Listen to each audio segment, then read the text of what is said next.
and welcome to Perspectives. I'm David Schoneman, and I'm glad you're here. Thank you for tuning in.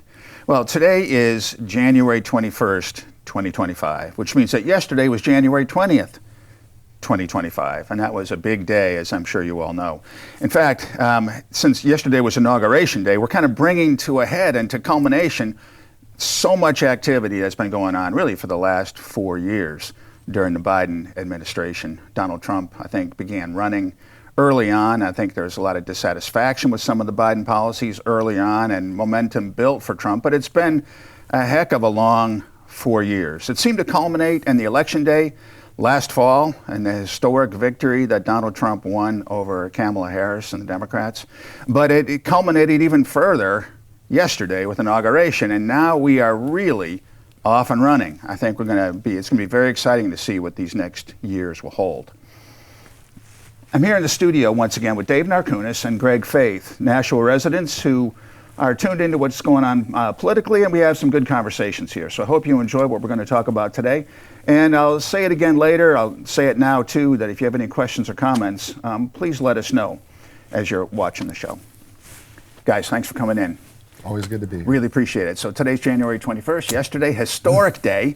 We don't have a TV at home, so I wasn't able to watch, but I came into the house from the garage and my wife was sitting there watching the inauguration and Trump's speech on the computer. Mm-hmm. So I sat down and watched, and it was truly, I think, an historic event. I mean, the whole setting looked grand and royal and presidential. It looked like could have been George Washington standing there. It was almost like a painting type of scene when I saw it there. It was just really, really impressive.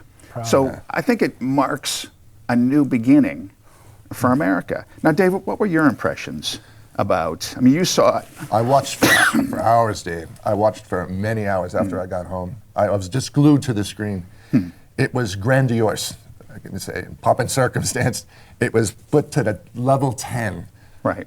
10 on a level 1 to 10. But the thing that I take away that I hope other people realized, and it hits home with them, is that it was all the different elements to this inauguration were very spiritual and very religious. And they really brought up God quite a bit in a lot of different elements and aspects of this inauguration. And that was good to see. I mean, there's people that have God in their hearts already, like I'm a 32nd degree Knight Templar Freemason. I already have God in my heart, you know. And then the thing is, it's important to kind of spread that tone for people that maybe aren't really too aware of it. And it happens to be, I think, in our case, a lot of younger people are not as religious as older people are, and they haven't gone through as much suffering or war or being in the military or things of that nature. I think that this is going to open their eyes a little bit more and make them realize this is what we have to interweave throughout what we are going to do for the future, so that we have like the backbone. The backbone of what we should have is moral character and that type of mindset, and then go forward knowing that you're starting to know what's right and what's wrong, and you should really have an idea now. Having seen the corruption down to the last few minutes of his administration, where Biden preemptively pardoned members of his family and their spouses. Yeah. You're feeling a little bit guilty about something? You don't do that unless you know that there's some dirt. Right. And even Trump, when he said, you know what he said. Oh, exactly. I mean, you have a standing right now where you broke rules, either through God's eyes or through the American citizens' eyes or the world's eyes. We all saw it. The corruptness was going on. 51 people now have no clearances because of something. Yes. They're gone. I know about losing. My clearance expired, but to have it removed, you're out of a job. Yeah, that's and whatever job. serious. Now, if you're out of that position and they pulled it, you should have lost it day one after you left the position. But apparently, people are able to keep it. Otherwise, that man sat there and told America during the speech, he gave everybody the finger, in my opinion, because now we're sitting here going, What are they gonna- what's going to happen? What's going to come up? Somebody's going to leak something. The whistleblower's going to speak, and the house of cards is coming down. Or, let's not say a word. He's an old man. He forgets. But what got taken out of the White House is what I want to know. What's Well, out there floating around?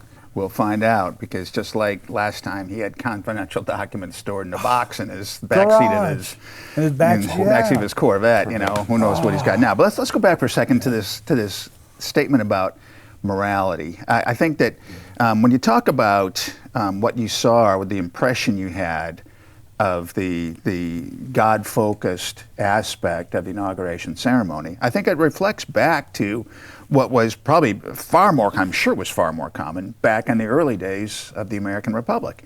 Yeah. And George Washington's day and Thomas Jefferson, all these Yes. folks, you know, there was much more of a reliance on the divine. Especially How the if country you, was if you formed, yeah.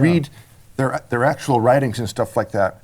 And when I was down in D.C., I used to go down to D.C. for the George Washington Masonic Memorial every year, and the words that Washington said over and over again was divine providence, the divine providence of Right. our country, the divine over and over again. Those were like his two favorite words connected together. Right. And that's a powerful thing. And I think Trump has brought back divine providence for us to see. The millimeter miracle. Yeah, Yep. that's for sure. He talked about that yesterday too. A millimeter. We're talking about the shot, that bullet that went through his ear. That's and divine just missed. That intervention. was He called it that. He called it divine intervention. He did. I certainly call it that. I know a lot of people who do too. But now, obviously, the left will not leave it alone. They're saying he thinks he's godlike because he had the power of God on him to save him, and he's going to be like I a don't think that megalomaniac. I don't think that's going to be the case. Let's talk a little bit about the morality. You mentioned morals, and I think that America needs to be seen as a moral agent. You didn't use the word agent, but we need to be seen. And the thing that's critical is that we cannot have right and wrong.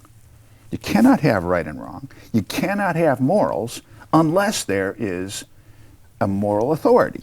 There has to be a moral authority that exists infinitely beyond just human thinking, because human thinking, everything is subjective. So if there's going to be an objective morality, and morality can only be objective, there's no such thing as subjective morality. There's subjective values, but if there's going to be objective morality and a clear sense of right and wrong, that can only come from a recognition that God exists and is the one who sets those rules. Without a God that sets those tones, there's no such thing as morality. So I think if we're going to be seen and seen to be doing the moral thing, and I think the way that early America did, I think under Washington and Jefferson and all those founding fathers, we're going to have to return to a foundation built on God. And here in 2025, someone who's been alive for 25 years or 50 years or whatever, we don't have the perspective that goes back 200 years to really know Find a book. what it was. Well, and history is being eradicated too. History is being so that erased. it's hard to go back and actually. Yeah. I mean, they're not teaching kids in school. No. They're not teaching kids. They're especially not teaching history. And they're certainly not teaching morals, or they're teaching values maybe, but they're not teaching morals, because if they're not teaching God, you can't teach morals. There's no such thing as morality without God. But a lot of this should come from the home. It should. I mean, that's where I got my morals, was from my mother and my father, Yep. and my cousins and my nieces and aunts Sure. and uncles, and a little bit from TV. And of course, on Sundays, there's this man standing there talking amongst his people about how we're supposed to be fighting evil and working for good. Mm-hmm. But we've lost that. Somehow that nuclear family's gone. Well, I Can think we get it that's. back? I think it was disassembled by the left over generations, because I think Very that true. the family was seen. They knew that It's it an was agenda. the strength. I think it's You an have to- agenda. I think it's an destroy agenda, the nuclear too. family. You have to break that part before you can start out on the rest of the Exactly. You got to break that down first. And And you mentioned something earlier, Dave. Maybe in a previous show, you said if America makes decisions that are good for the people, good for the family, it'll turn out to be good for the nation. Good for the local community. It'll grow like an onion. It'll be good for your town, then good for your city, then good for your county, then Right. good for your greater community, good for your state. It's good for your New England. Good for. It grows and grows and grows. But it But it starts has to start at at home. At home. home. at home. If I take my children to another place and expect those people to do it, and I see that I'm disappointed they didn't do it, take them away from that influence.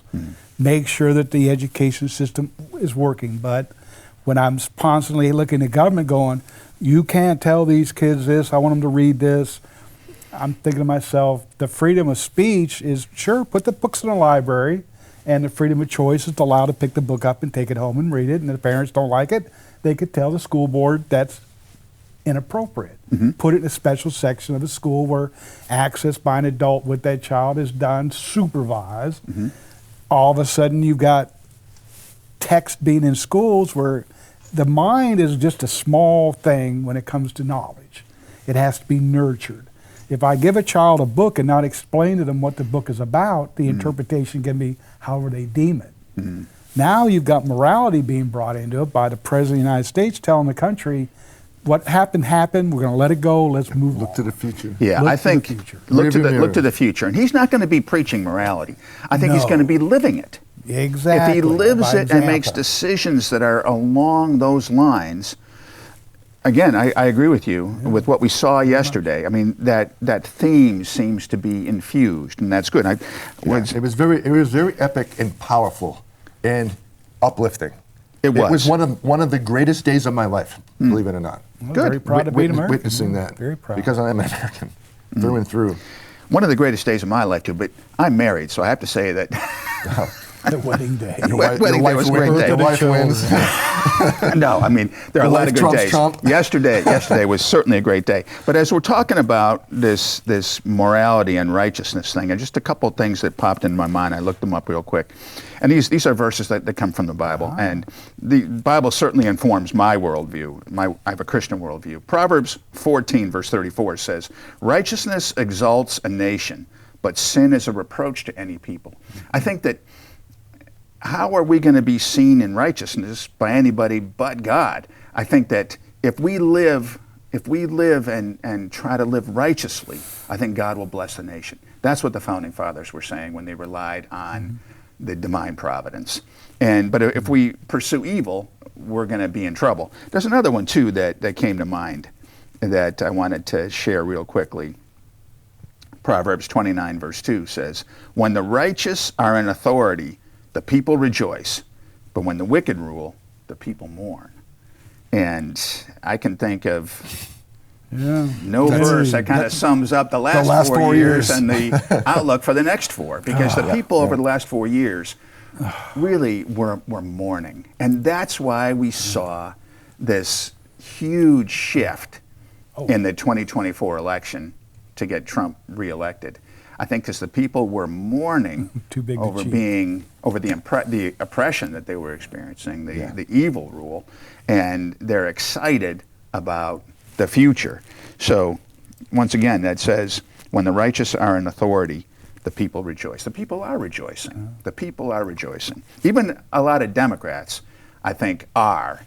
Maybe not all of them. Very quietly. Quietly, but they are, because they're going to begin to recognize, like everybody else, it's obvious this is going to be better than it was before. Yeah, they're going to have to suck down that crow every time.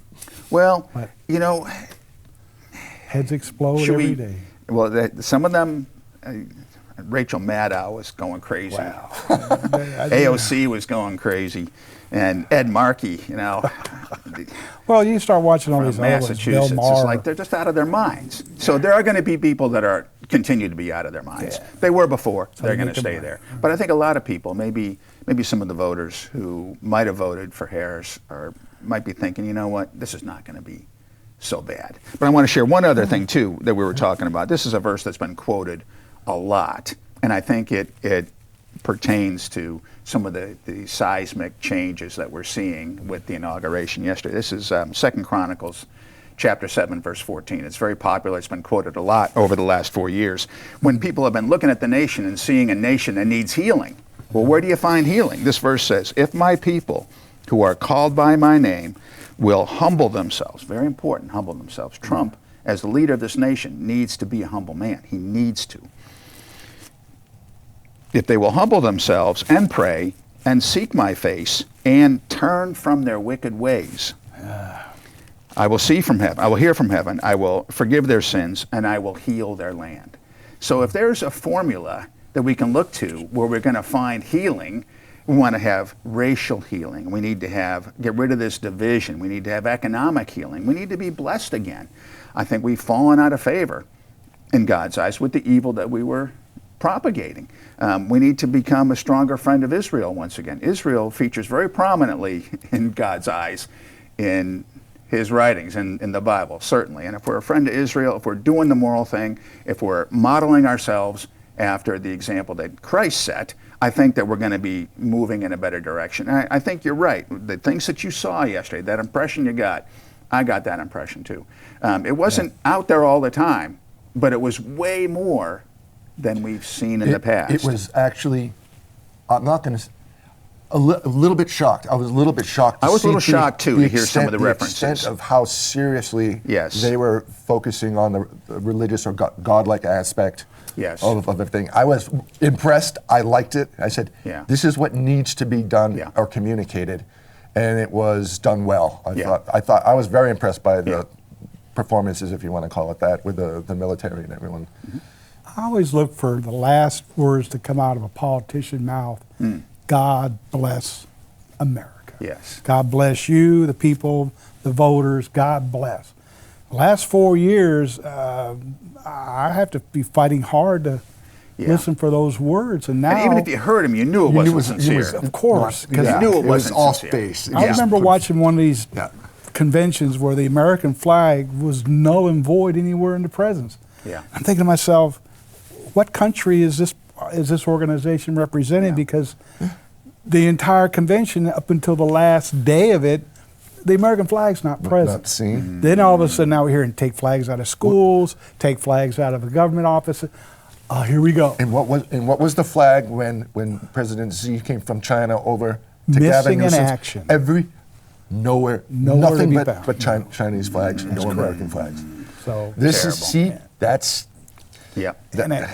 when I saw the view looking at the Capitol building as the vehicles are going towards it, I thought, look at all those American flags. Yeah. And then this reporter goes, well, look at the wind, it's blowing the flags. I went quiet, watch the moment, take it in. It's not about the flags flying, it's the fact that they're there. Yeah. They're not German flags, they're not Japanese flags. Yeah. They're not Korean flags, they're not Hezbollah flags, they're not Iraqi flags, they're American flags. Now, if we're going to add a couple more to that banner, I'm all for it. Well, we'll see. Greenland. If we get Greenland, that is China wants Greenland so bad.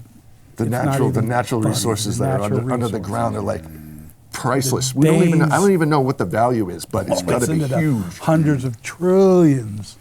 Well, Hundreds of That's trillions. going to be some exciting stuff over the next 4 mean, when years. So somebody's- yesterday was a super optimistic day. Yes, sir. And I think people are excited, looking forward to what might happen. And I think we have Trump, I think, presented a framework for his thinking. And I think you're right. I think he's building it on a foundation of honoring God. And that's great. That's how the country was formed. That's where we should be going. So let's talk a little bit about some of the specifics. You touched Executive on order.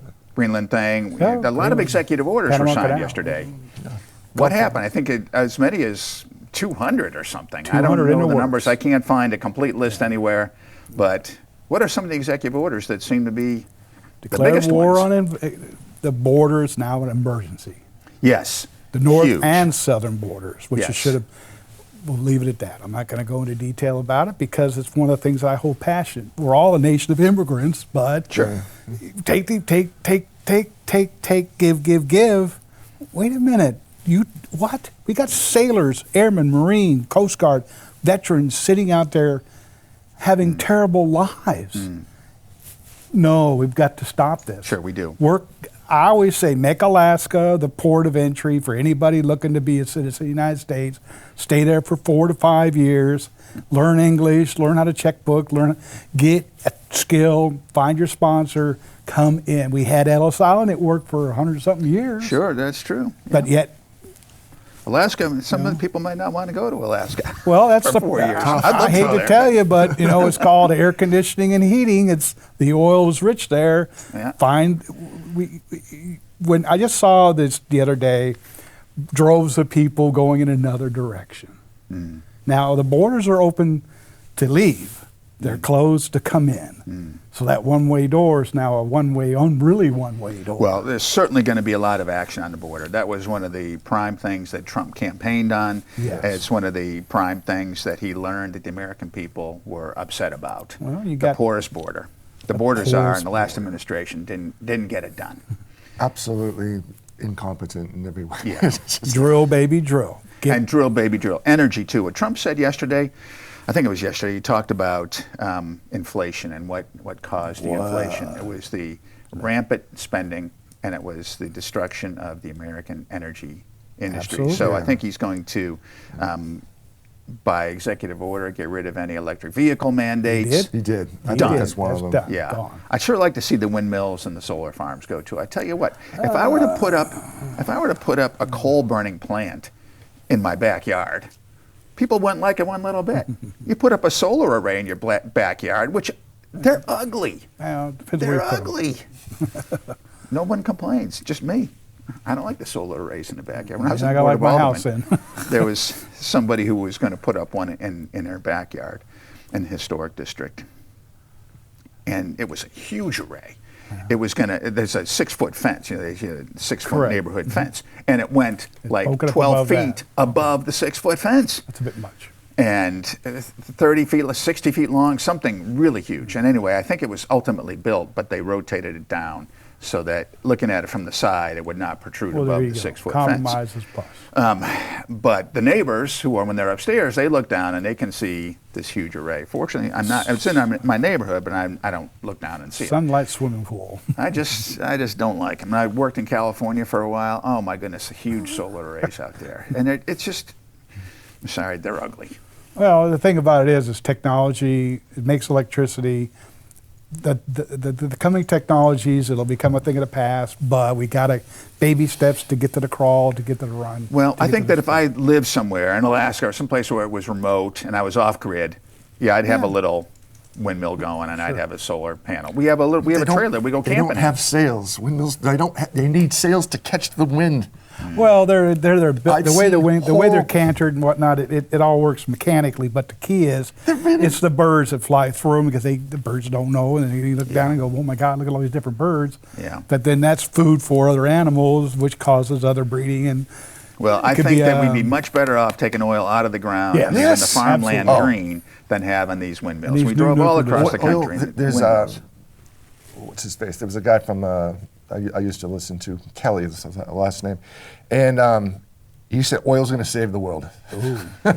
Well, That's what oil this is the guy reason said. we don't live in caves anymore. It's one of the big reasons. Everything's Coal made and of oil. Coal and Your oil. yoga mats So made from oil. Much Well, coal and oil, and we're at the point now where we can burn it very cleanly. Yes, we can. I would say, and you think about how much energy there is. Someone said one time, you take 1 cubic foot of gasoline, and that's how many BTUs. and how far can you drive on 1 cubic foot of gasoline? Very far. It's compact. It's stably stored. It's high efficiency easy compared to. to- Well, we it's waste a lot of it small just in heat, footprint. so it's kind of. The batteries are huge, and they're much more destructive. And then, of course, you got to make the electricity to charge the battery. Oh my goodness, it's a disaster. There's no way we could possibly sustain. Well, if you look at the math. This is where my billywhack is all this stuff because I'm researching it all and thermonuclear batteries, thermal depolymerization, taking plastic and turning it back into oil. There's the technologies are all slowly coming up.